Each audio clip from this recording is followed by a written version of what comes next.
Tonight we are beginning in Matthew chapter 6 and in verse 16. Now, I'm not going to be using the overhead tonight. We're down now at a point to where it would just be a useless situation that Jesus is teaching the Sermon on the Mount, and he's giving them all of these principles that they are to live by. And here we see what a master teacher he was. Now, a little bit later on, we're going to come across one of his unique teaching abilities, and that is he taught in parables. Parables are stories, is really what they are. They're illustrations. When you try to teach a spiritual truth, then if you can use a physical illustration, then people can say, oh yeah, I see that.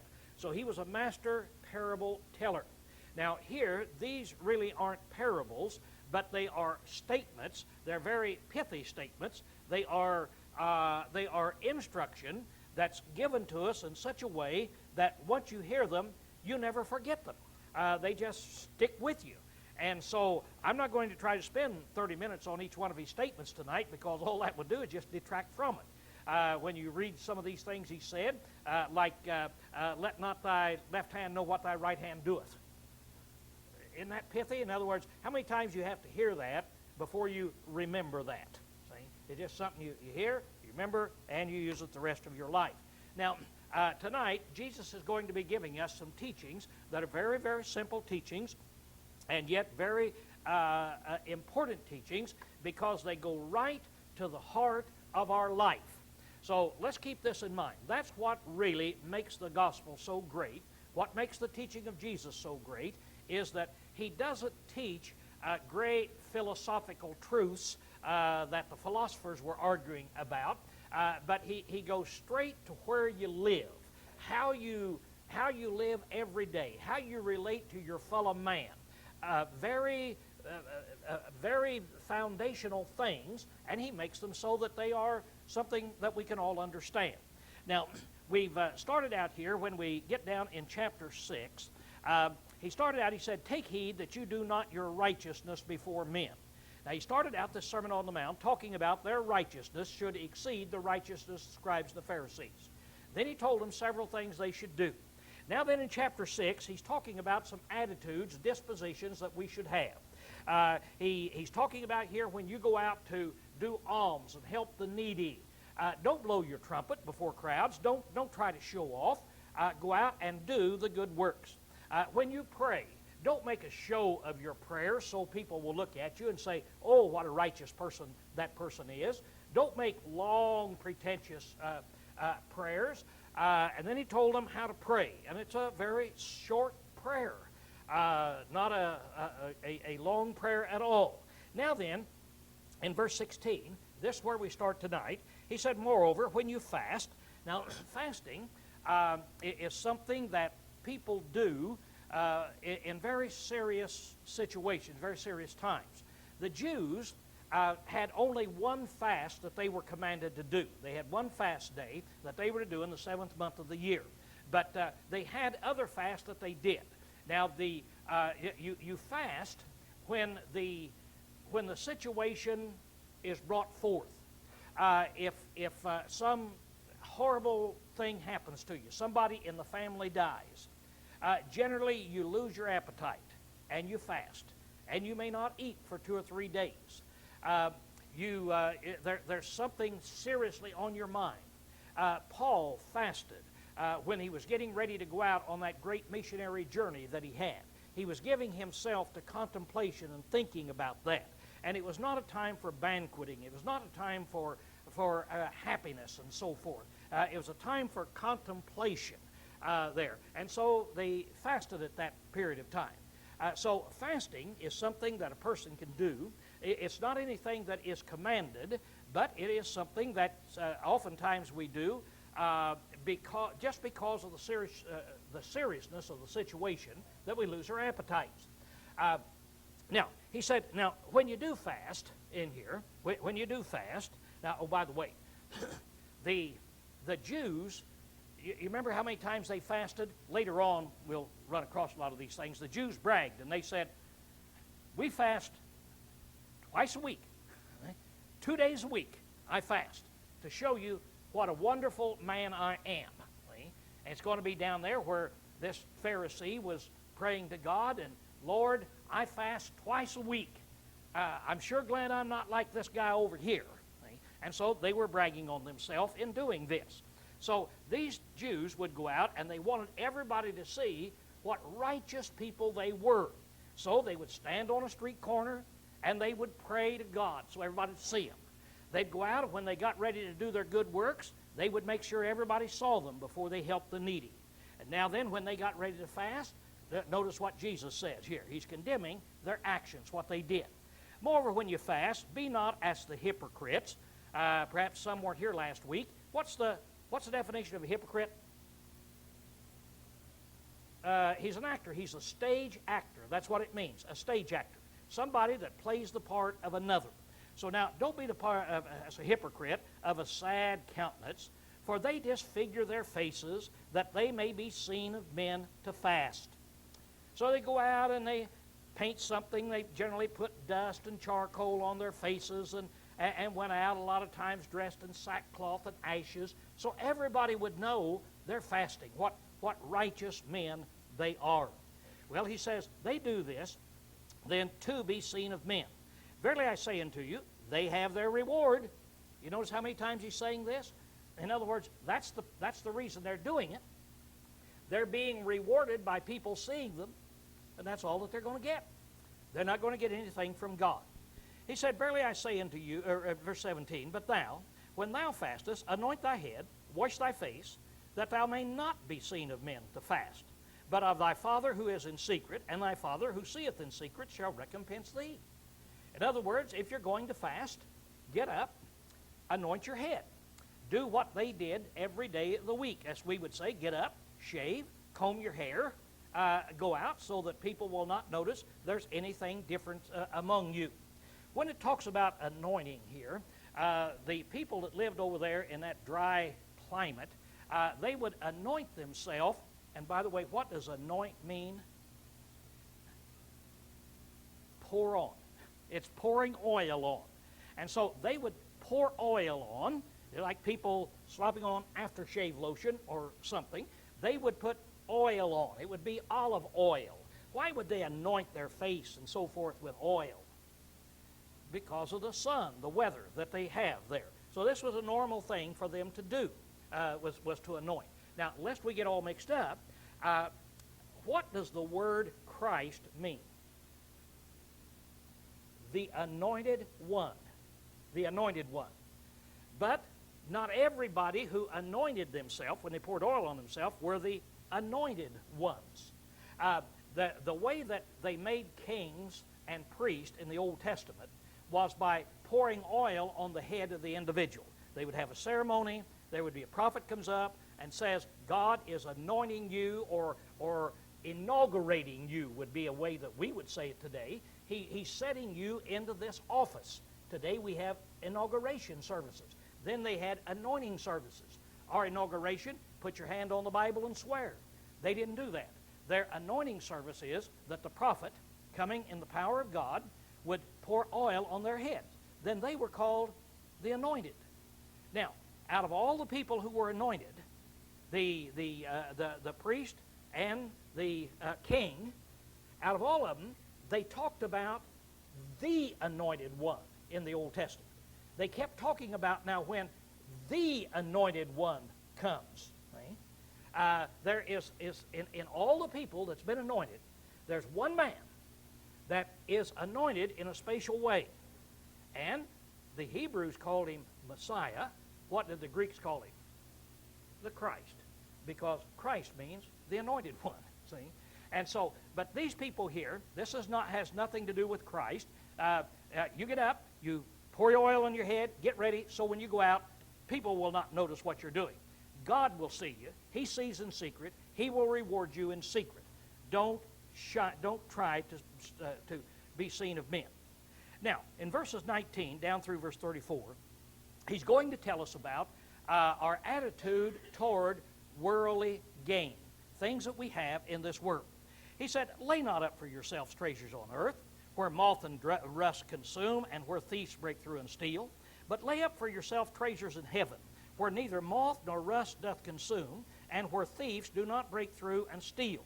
For where thy treasure is, there will thy heart be also. Okay, now, he says, don't lay up earthly treasures. Lay up heavenly treasures. Now, this is not talking about don't have a bank account, don't save any money here on this earth. It's not talking about that. Anybody know why I know it's not talking about that? Well, in Ephesians 4:28, Paul said, now those of you who used to steal, let him steal no more, but let him work with his hands that he may have to give to the needy. So work so that you have something, so that you can have some possessions, so you can help people. Now, it's not the accumulation of goods. God never does condemn accumulation of goods. Abraham was a terribly rich man. Solomon, terribly rich. In fact, God blessed him with riches. God said, I'm going to make you a rich individual. God didn't bless him with curses. So just because you're rich doesn't mean you're a bad person. Now, a lot of us poor people, we get this thing turned around a lot of times, and we think that poverty and righteousness is kind of hand in hand. You know, the poorer I am, the more spiritual I am a lot of times. That has no relevancy whatsoever. We think all those rich people, they're just materialist. Well, are there any poor people who are materialist? You ever see anybody that's poor and they've got their heart set on things on this earth, and they might not make but minimum wage, but their heart, their mind is set on the money and what they can have, the car they can drive, and the things that they can have on this earth. So the amount of money you have really has nothing to do with it. I guess the best illustration I ever heard of this was on television one time. I heard a guy was interviewed, and he was going over, and he was doing work in India.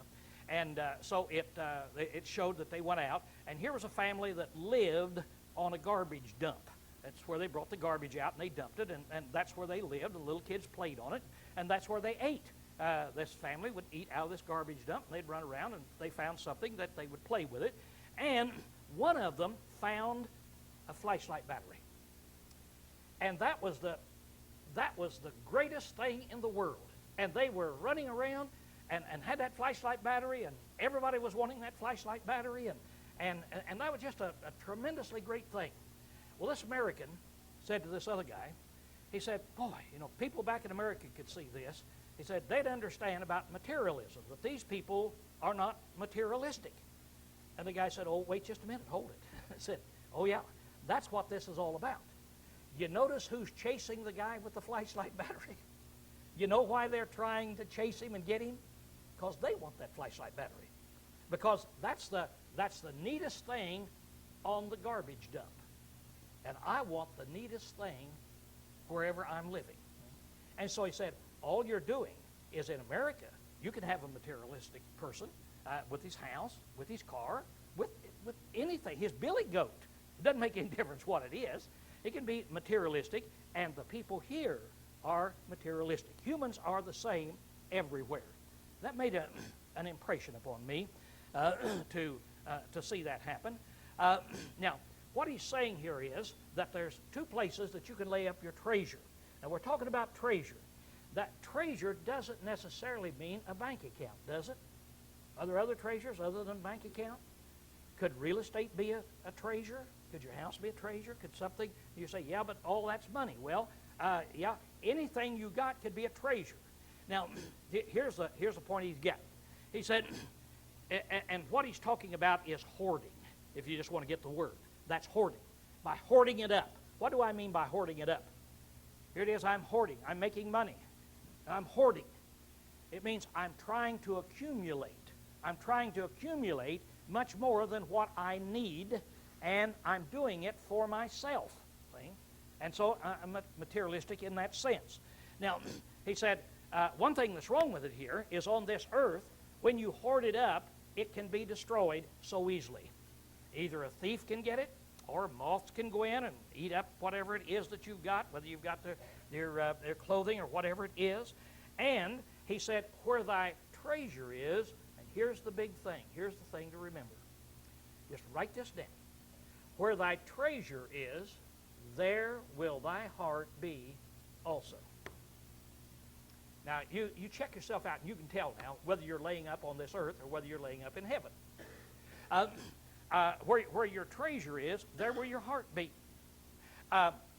If you've got money, and now you should take care of it, you should watch it, but is that where your heart is? Is that where your mind is focused on? Suppose that our heart is focused on money and on the stocks that we own. What would happen in this last year where the stocks just go? What is a guy going to do? He's going to be looking at that market. He's going to be looking at this. He's going to be sweating it out. He's going to be despondent. It's going to be a terrible thing because he's losing his treasure. First thing he does when he gets up is look at it. Last thing go to bed is look at it. And these are the people that jump out the windows when the stock market crashes and so forth. Now, nobody likes to lose money. I'm not saying that. And everybody cares about it. But it's where your treasure is. Now, you can have a treasure here on earth, or you can have a treasure up there. So the way you check it out is, when you get up tomorrow, you ask yourself, where is my heart? Where is my heart? Where is my mind? What's it on today? Is it on things on this earth, or is there something higher than this that I'm living for today? Okay? Am I living for something higher so that I can do good, be good, and so forth? And then you can be your own judge, and you'll know. Because where your treasure is, there will your heart be also. And so you just write that down. That's the way that it will be. Now, the next thing he says is, the lamp of the body is the eye. If therefore thine eye be single, thy whole body shall be full of light. If thine eye be evil, thy whole body shall be full of darkness. If therefore the light that is in thee be darkness, how great is the darkness? Now, this is a very difficult passage to try to analyze as we just read over. We say, what does it mean? Well, your eye is your light of your body. This is what you see. The eye enables you to be able to see where you ought to go. Now, if your eye is single, that's not double. See, if your eye is single, if you have your eye set on one treasure, you have your eye set on God. Now, all of this goes back to, I don't know how many passages we could go to. How is it we're to love our God? How much are we to love Him? Well, all thy mind, all thy heart, say all thy being. It's singular. That's where my heart is. Now, if I love God, will I be doing good works down here? Will I be going to work tomorrow and making some money? Yeah, see, I'm going to be doing all of these things, but that's not where my heart will be. I'll be trying to do it the very wisest I can do it, but my goal is one thing. It's to please my God. Now, that's single. That's what it means. It's one goal. Now, if your eye is evil, then it means you have two goals. You have double eyesight. What happens to you when you have double eyesight? Have you ever gone to an optometrist to be checked for glasses, and they said, tell me when you see two things? They put one dot up there, and all of a sudden, there's two dots up there, when there's only one. But my eyes are playing a trick on me now because of something he did there with the glasses. So if you're going to try to put your finger on a dot, you don't know where the dot is. Right? Dot used to be here when it was single, when you could see it. Then all of a sudden, that one dot, because of the trick of your eyes, the glasses they put on, goes, and now dot's here, and dot's over here. Well, whichever one you touch, the dot ain't there. The dot is back here. Double vision. That's the thing that's talking about with that. Let me read you over in James. In James chapter 1, James tells us when we pray, there's a unique way of praying. He said, verse 5, but if any of you lacketh wisdom, let him ask of God, who giveth to all liberally and upbraideth not, and it shall be given to him. But let him ask in faith. Now listen, nothing doubting. For he that doubteth is like the surge of the sea, driven by the wind and tossed. Let not that man think he shall receive anything of the Lord, a double-minded man, unstable in all his ways. So now here it is. He's talking about, James is, when I'm praying.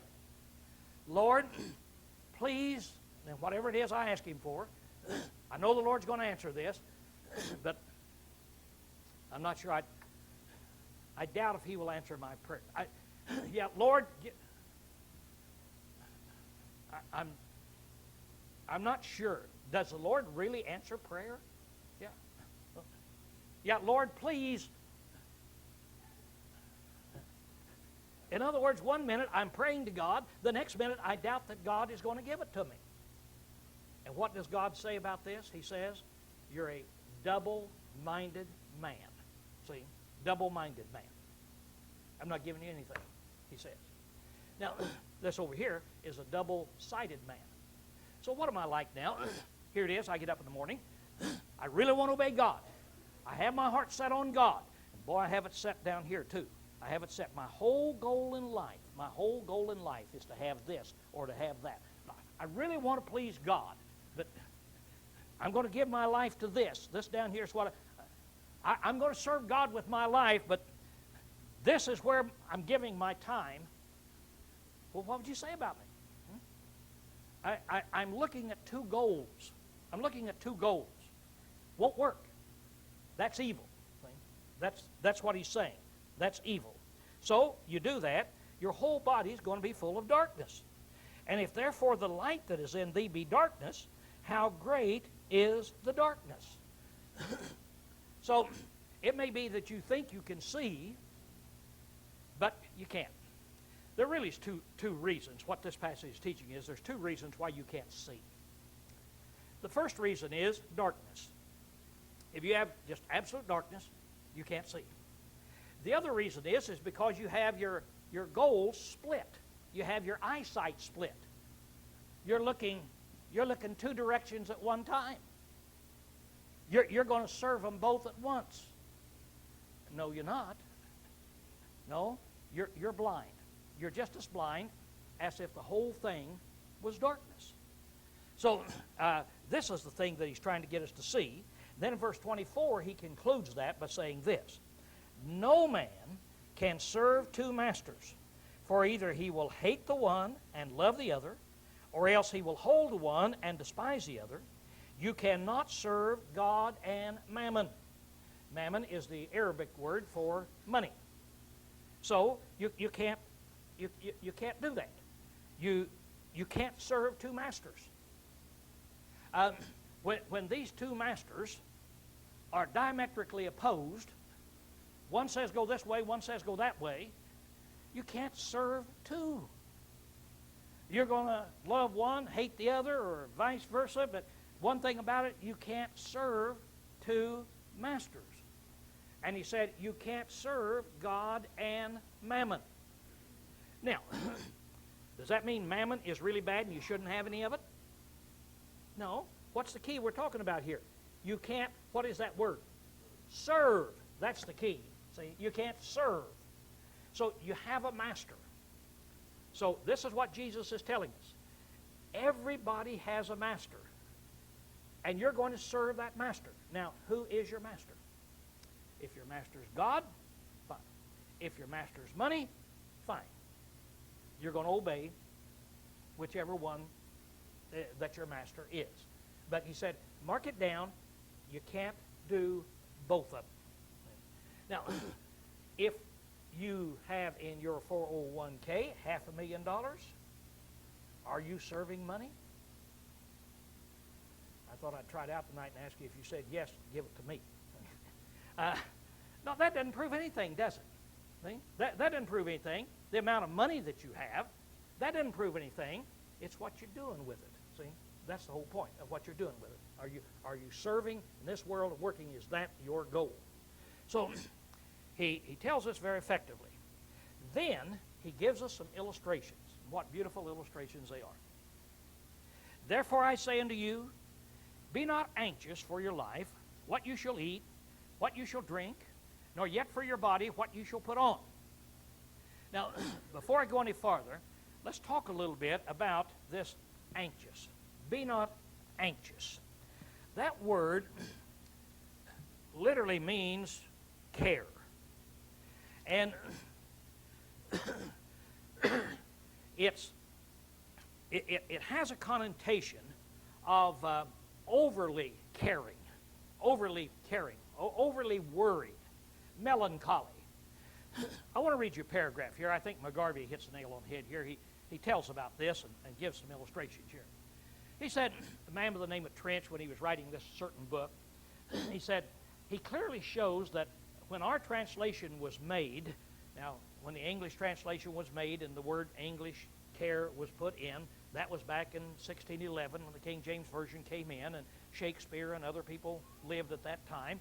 And so you see how they use that word. See, he's going to show us here. He clearly shows that the word thought, take no thought, take no care, kind of depends on which translation you have, but take no thought, take no care, was often used for melancholy. And that expression, take thought, meant to go into a state of melancholy or despondency. So he quotes from Lord Bacon and so forth, where the guy says, back at this time who lived, he says, Harris, an alderman in London, was put in trouble and died with thought and anxiety before his business came to an end. What did that guy mean? See, he used this language the same time that our King James was translated. So here it is, this alderman, what did he die of? He died of thought. Was he doing too much thinking? No. It was worry, despondency, depression. So that's what he died with. Another one here says, it was written in the reign of Queen Elizabeth, said, in 500 years, only 2 queens have died in childbirth. But Catherine Parr died rather of thought. So there's a queen that died of thought. It's worry. Then he quotes Shakespeare of where when Caesar got killed and so forth, that guy here just he died of thought.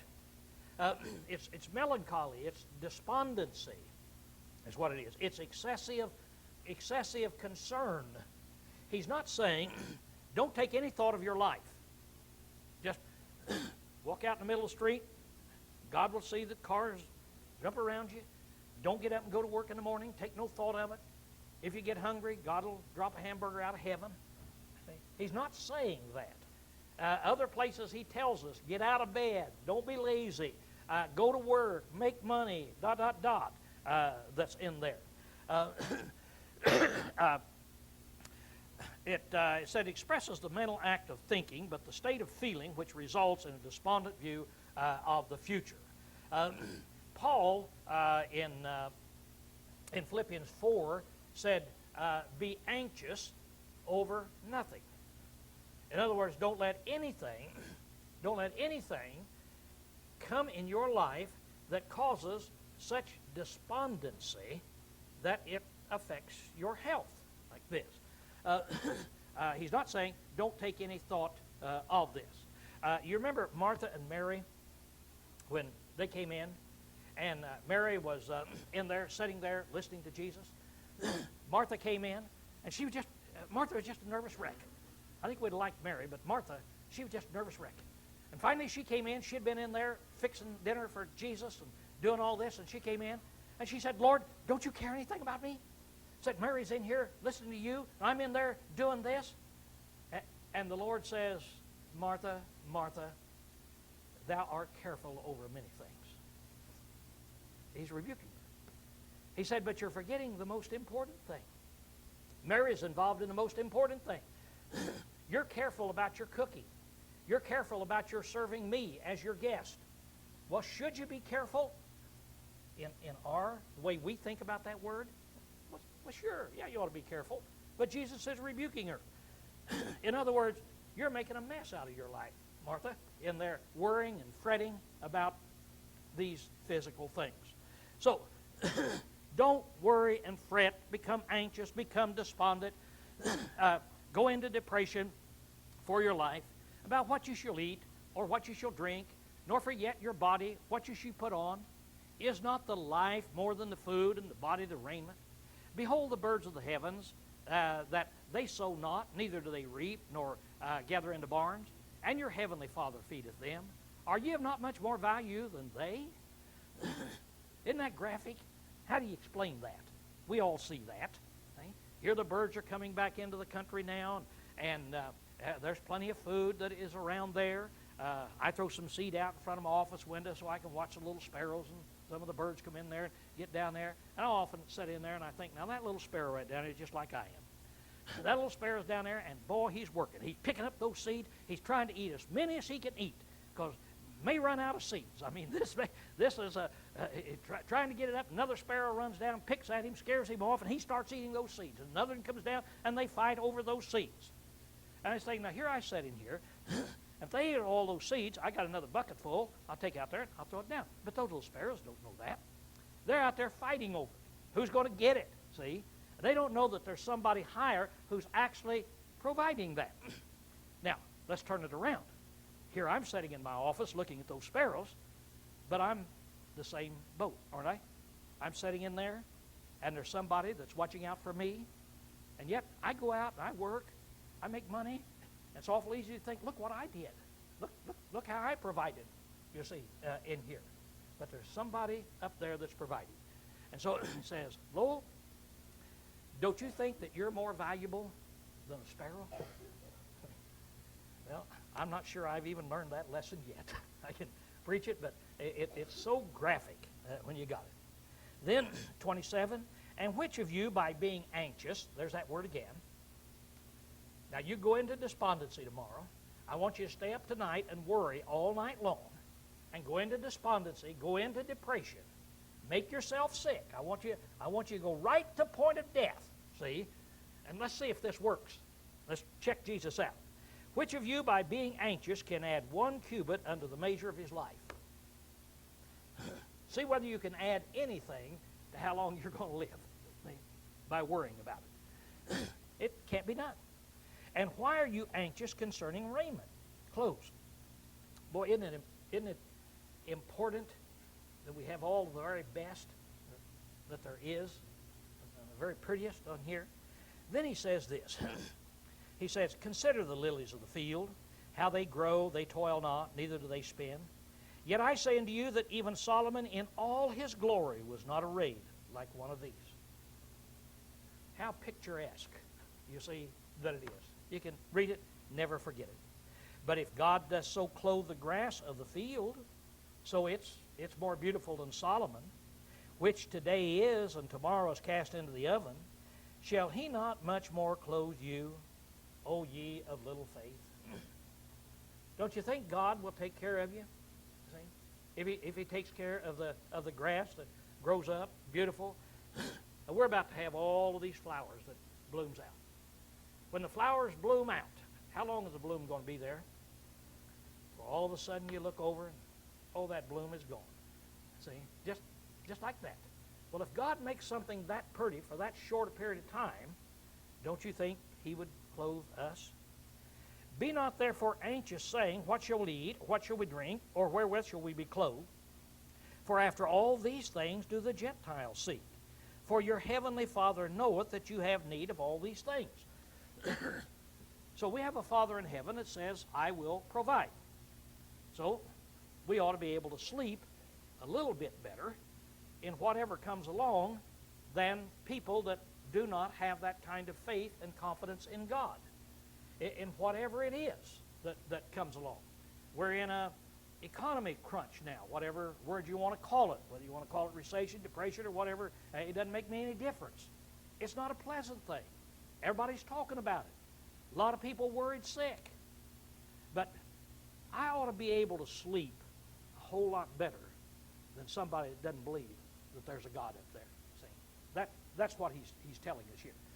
We stand on the brink of an Iraqi war. I ought to be able to sleep a little bit better than somebody that doesn't believe that there's a God up there. As we look at it, it's the way I view it, it's not what's Bush going to do? What's this going to happen? Or so forth. I'm kind of sitting around. I'm looking at it with all kind of interest. I mean, I'm probably more interested in it. I mean, there's nobody here more interested in it than I am. But the way I look at it is, what does God have planned? I'm going to watch what God has planned. So they say, will it happen next week? I don't know whether that's when God plans it or not. I don't know. After it happens, I can tell you, see. But it's what does God have planned, see, that's in there. And so we need to have that faith in God. In verse 33, seek you first his kingdom and his righteousness, and all these things shall be added unto you. Now, that should take us back to the beginning of the preaching of the Sermon on the Mount, shouldn't it? That here it is, he tells them, why is it that you should have all of these blessed things? Blessed are you, and blessed this, and blessed that. For yours shall be the kingdom of heaven. So you put on these things, except your righteousness exceed the righteousness of the scribes and the Pharisees. What happens? You can't get in the kingdom. So then he tells us what to do. And all of those things about hatred and adultery and all of those things, and taking vengeance. And that's the righteousness here we've got. Okay, now you seek his kingdom and his righteousness, the righteousness he would have you to have. You set your heart on being the kind of person God would have you to be. That's where your heart is. Whatever it costs you, doesn't make any difference. Whatever it costs you, even your life, set your heart on being what God would have you to be, and that's the kind of person that's going to get in the kingdom. But here's another good thing about it. If you'll seek first his kingdom and his righteousness, then all of these other things will be added unto you. How many of us in this world turn the thing around? We seek the things of this world. We seek the best that we can have in this world of the material possessions, and then we're going to try to be good, and we're going to get into the kingdom some of these days. Does that ever happen to any of us? Some of these days I'm going to straighten up my life. Now there may be somebody sitting here right now knowing that you're not doing what is right. And if you are, you intend to straighten up your life some of these days. You know that. Everybody else does. They know they intend to do it. That's just backwards. That's not what God said. He didn't say, go out and have your fun. Do this. Set your heart on things of the earth. And then some of these days, I hope you get around to putting the kingdom out there. See? No. First thing is you seek his kingdom, his righteousness, and then all these other things will be added unto you. Now, let's go back and tap our head up here a minute. Remember that treasure that we had a minute ago? Where your treasure is? Are we starting to identify it now? Are we starting to get it down? Where thy treasure is? If your treasure is in heaven, or is it up on this earth? See? So it's showing us that. Then in verse 34, what a memorable statement. Be not therefore anxious for the morrow. How many of you are really concerned about the future, about tomorrow? Now, he's not saying don't take thought about tomorrow, of what you're going to do. You go to bed tonight, somebody says, what are you going to do tomorrow? I don't have any idea. Yeah. I want to wake up and may go to work, may not go to work. I don't have any idea. Yeah, no, here's my plans. Here's what I'm going to do. But what is this anxious here? Be not therefore anxious. See? It's that same word again. See? Don't be overly concerned, despondent here about what's going to happen tomorrow. Will there be a war? Will the economy get worse? What is going to happen? Well, I hope it's all good, but what he says is, don't you be anxious, for the morrow will be anxious for itself. What an interesting way of putting it. He said, sufficient unto the day is the evil thereof. So what he's saying is, Lowell, don't get too concerned about tomorrow. Take care of your life today. Now, what has he just told me to do today? Seek you first his kingdom and his righteousness. You take care of that today. And don't worry, because if you want to worry about problems, there'll still be problems tomorrow.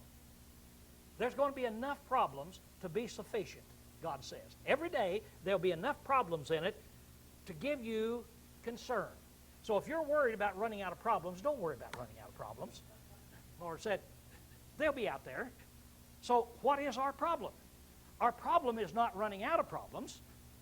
Our problem is handling life today. Now, I'd ask you to raise your hand if you've conquered that, but if you raised your hand, I'd think you're probably lying in it. This is a massive thing to do. This is total dedication to what God would have you to have. So this is the thing that Jesus is telling them to do. This is the kind of righteousness that you need to have. Now in verse 7, or chapter 7, he goes right on. Judge not, that you be not judged. So now, we're starting to talk about judging people here. Okay, not judge not, that you be not judged. For with what judgment you judge, you shall be judged, and with what measure you mete, it shall be measured unto you. Now, here it is. What he's saying is, you're going to be judged by the same standard that you judge. That's ultimately what it's going to be. Now, this is not saying that if you're a wicked judge, that God is going to be a wicked judge. I think this is talking about the way you treat your fellow man, the way you treat your people you live with, is the way they're going to treat you. If you judge honestly, and you don't run around condemning and doing things without any proof of it, then people are going to judge you the same way. They're going to give you some leeway. But what do you think about somebody who never gives you any leeway? Anytime you make a mistake, wham, boy, they're right there. And whenever they think you made a mistake, they don't mind condemning you about what they think you did. How do you feel about that? See? So he says, don't go around judging people. That's not your business. That's not it. Now, he's not saying that you can't have any kind of judgment. Now you say, well, what do you mean it says, judge not? Well, when we get down to verse 15, he down there is going to say, now I want you to beware of false prophets. He's going to say, because you will know what they are by their works. So now when you judge a person by what they do, then you're not judging with any kind of false motives when you do that. That is the true judgment that you can cast upon somebody. In John chapter 7 and verse 24, Jesus again says, judge not according to appearance, but judge, now here's a command to judge, but judge righteous judgment. So now, if I see somebody do something, or I hear you say something, then I can say, you said it. You said it. No, I didn't say it, Lord. Yeah, you said it. That's what you said about this person. Oh, you're judging me. Yeah, but it's righteous judgment. It's not according to appearance. It's righteous judgment. It's something that I have observed. I saw it. See? You steal a $100 bill out of somebody's pocket. I tell you, you're a thief. You stole it. Oh, no, you're not supposed to judge. Yeah, I'm judging you by your works. It's righteous judgment. But now, suppose you say something, and then I say, now I know you said it, and the reason you said it is because in your ugly heart, here's what you think. Now, what have I got? Can I know that? See? Now then, I can't know that. Now I've gone beyond my perspective in being able to be a judge. So what the Lord is saying is, learn your place in life.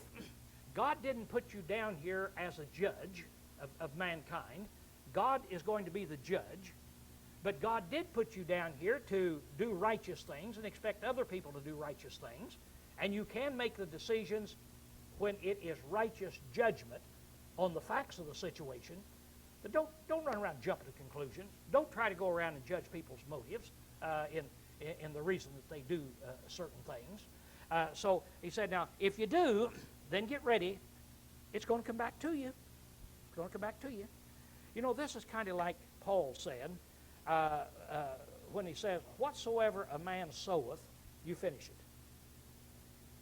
That shall he also reap. Well, I don't like to reap what I sow, especially when I sow bad stuff. Well, here, I don't like people to misjudge me. So, if I want to be happy in this life, I better make sure I sow good works.